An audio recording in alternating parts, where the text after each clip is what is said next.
விஜயகுமார் குடும்பத்துல அடுத்தடுத்து நடிகைகளும் இயக்குனர்களும் தொடர்ச்சியா வெளிவந்துட்டு இருக்கிறது தான் இப்ப சோசியல் மீடியால பரவன விஷயமா இருக்கு. இப்போ அடுத்தபடியா யாரு வந்திருக்காங்கன்னு பார்த்தா ஹரியோட மகன் தான் இப்போ ஒரு ஷார்ட் பிலிம் எடுத்திருக்காரு. அது மட்டும் இல்லாம அதுல முக்கிய கேரக்டர்ல யார் நடிச்சிருக்காங்கன்னு தெரிஞ்சா நீங்களே ஆச்சரியப்படுவீங்க. வாங்க இந்த வீடியோக்குள்ள அதை முழுமையா பார்க்கலாம். இயக்குனர் ஹரி அப்படின்னு சொன்னாலே அறிமுகம் தேவையா அப்படின்னு கேக்குற மாதிரி தான் இருக்கும். பிகாஸ் இன்னைக்கு தமிழ் இண்டஸ்ட்ரி நல்ல பேரும் புகழோட இருந்துட்டு இருக்க ஒரு இயக்குனர் தான். அது மட்டும் இல்லாம இவர் எடுக்கிற படங்கள் எல்லாமே பாக்குறதுக்கு ரொம்பவே குடும்ப பாகமா தான் இருக்கும். முக்கியமா சொல்லணும் அப்படின்னு கேட்டா அதுலயே சின்ன சின்ன ஆக்ஷனையும் கலந்து வச்சிருந்திருப்பாரு. முக்கியமா இன்னொரு விஷயமும் இருக்கு. எளிதில ரசிகர்கள் மத்தியில அதிக அளவுல அந்த ஒரு படங்கள் எல்லாமே பயங்கரமா வரவேற்பு பெற்றிருக்கும். ஹரியோட திரைப்படம் அப்படின்னு சொன்னா முக்கியமா அந்த கேமரா ஆங்கிள அடிச்சுக்கவே முடியாது. தெருவுல வர்றது போறது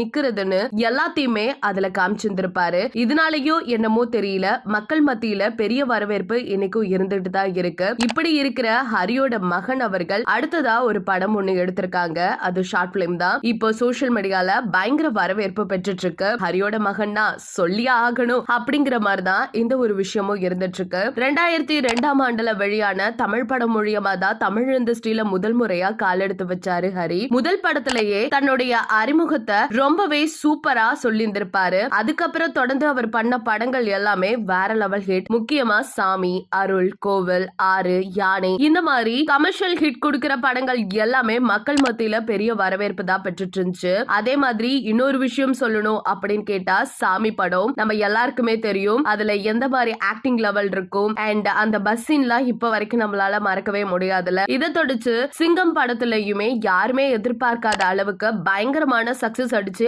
அவரை பீக்ல கொண்டு வந்துச்சு. இந்த வெற்றி காரணமா 2-3 அப்படின்னு சொல்லிட்டு அடுத்தடுத்து நிறைய சிங்கம் 2லயே கொண்டு வந்திருந்தாங்க. அதுவுமே அதிரடி ஹிட் அடிச்சத நம்ம தொடர்ந்து பார்த்துட்டு இருந்தோம். இன்னும் சொல்ல போனோம்னா விஜயகுமாரோட மகளை தான் இவங்க திருமணம் பண்ணிக்கிட்டாங்க. அதான் பிரீதாவ. அவங்களுக்கோட மகன் தான் இப்போ ஸ்ரீராம் ஹரி. இப்போ அவரு ஒரு ஷார்ட் பிலிம் ஒண்ணு எடுத்திருந்திருக்காரு.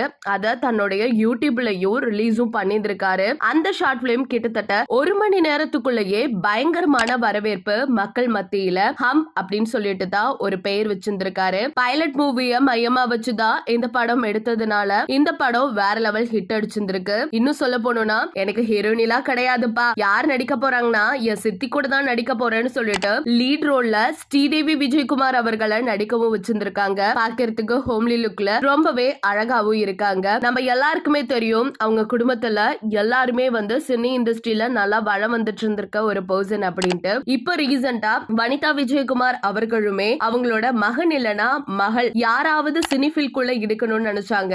மகன் வராங்களா அப்படின்னு தெரியாது. ஏன்னா இவங்க 2 பேர் தனித்துதான் இருக்காங்க. ஆனா மகளை எப்படியாவது சினிஃபில்குள்ள கொண்டு வரணும் அப்படிங்கிற ஒரு தாட்ல நிறைய முயற்சிகளை செஞ்சுட்டு இருக்காங்க. இப்போ அதே குடும்பத்துல இப்போ ஸ்ரீராம் ஹரி அவர்களுமே இயக்குனரா வந்திருக்கிறது இன்னைக்கு பெரும் அதிர்ச்சியை ஏற்படுத்தியிருக்கு. கண்டிப்பா ஹரி அவர்களுக்கு டஃப் கொடுக்கிற மாதிரி தான் அவங்க மகன் இருப்பாங்கன்னு நினைச்சிட்டு இருக்காங்க. ஆனா இந்த படத்தெல்லாம் பார்க்கும் பொழுது வனிதா விஜயகுமாருக்கு என்ன தோணிருக்கும், பொறாமையா அப்படிங்கிற மாதிரியும் சில ரசிகர்கள் பேசிட்டு வந்துட்டு இருக்காங்க. சோ இத பத்தி நீங்க என்ன நினைக்கிறீங்க? அந்த படத்தை பாத்துட்டீங்களா இல்லையா? பாத்துட்டீங்க அப்படின்னா அந்த படம் எப்படி இருக்கு அப்படிங்கறத பத்தி மறக்காம இந்த கமெண்ட் செக்ஷன்ல ஷேர் பண்ணிக்கோங்க. இது போல பல அப்டேட்ஸ் தெரிஞ்சுக்கணும்னா நம்ம சேனலை சப்ஸ்கிரைப் பண்ணி வச்சுக்கோங்க.